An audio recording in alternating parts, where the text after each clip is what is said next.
Alzheimer's disease. Just saying the words casts a shadow, a fear of losing ourselves and our loved ones.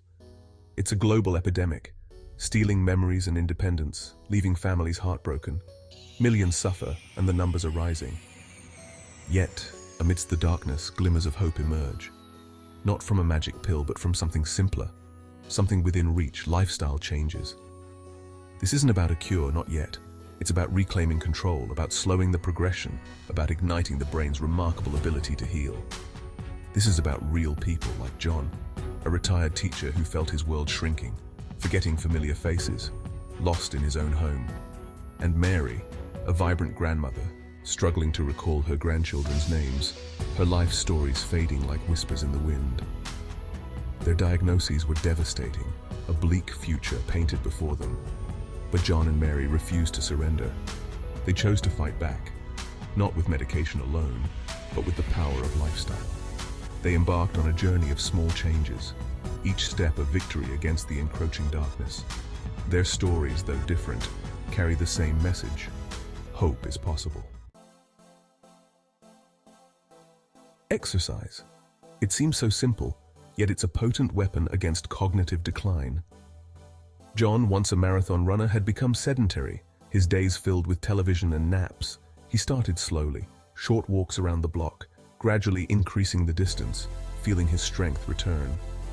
Mary, who always loved dancing, joined a Zumba class. The music, the steps, the joy of movement reawakened her spirit. The brain, like any muscle, needs exercise. Physical activity increases blood flow, oxygenating the brain, stimulating the growth of new brain cells. It's not about becoming an athlete, but about incorporating movement into everyday life. Walking the dog, gardening, taking the stairs, these small changes can make a big difference. John and Mary found that exercise not only improved their physical health, but sharpened their minds. They felt more alert, more engaged. The fog of forgetfulness seemed to lift, replaced by a newfound clarity.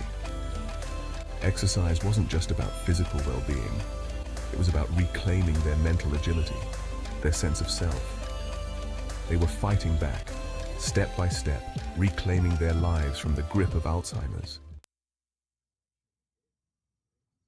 The food we eat fuels our bodies, and it also fuels our brains. John and Mary overhauled their diets, ditching processed foods, sugary drinks, and unhealthy fats. They embraced a Mediterranean style of eating, rich in fruits, vegetables, whole grains, and healthy fats. Their plates became a rainbow of colors packed with antioxidants and nutrients that nourish the brain. They discovered the joy of cooking, experimenting with new recipes, savoring fresh flavors. Food became more than just sustenance. It became a source of healing. The benefits were undeniable. John's blood pressure improved, his energy levels soared. Mary's mood lifted, her memory sharpened. They felt the power of food as medicine, a force that revitalized their bodies and minds. The changes weren't always easy, but they were worth it. Each healthy meal was a victory, a step towards a brighter future.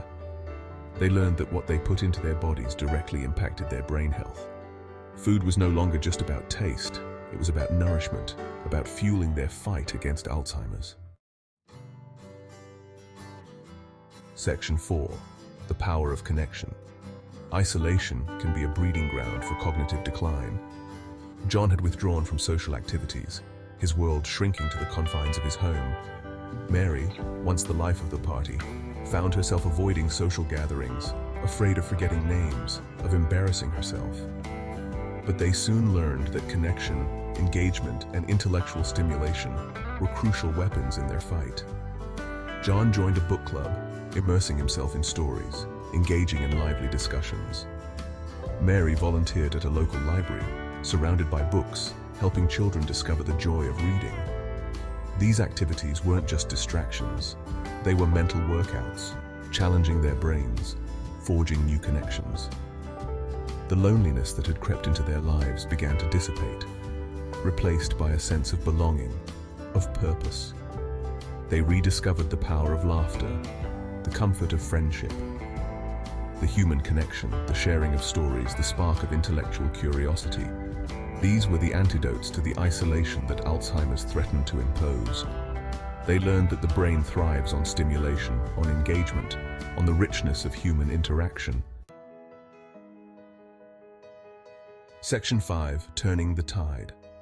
John and Mary's stories are not unique. They are a testament to the power we hold within ourselves to fight back against Alzheimer's. They are proof that lifestyle changes, however small, can make a real difference.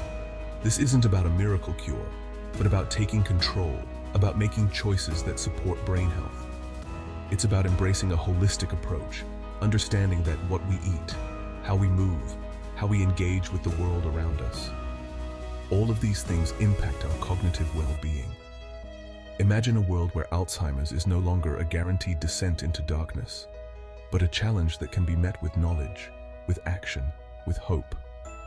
This is the future we can create, not by waiting for a magic pill, but by embracing the power we have right now to make a difference. Let John and Mary's stories be a beacon, inspiring us all to take charge of our brain health, to live vibrantly, to embrace the possibility of a brighter future. The fight against Alzheimer's starts with each of us, with every step we take, every healthy choice we make, every connection we forge.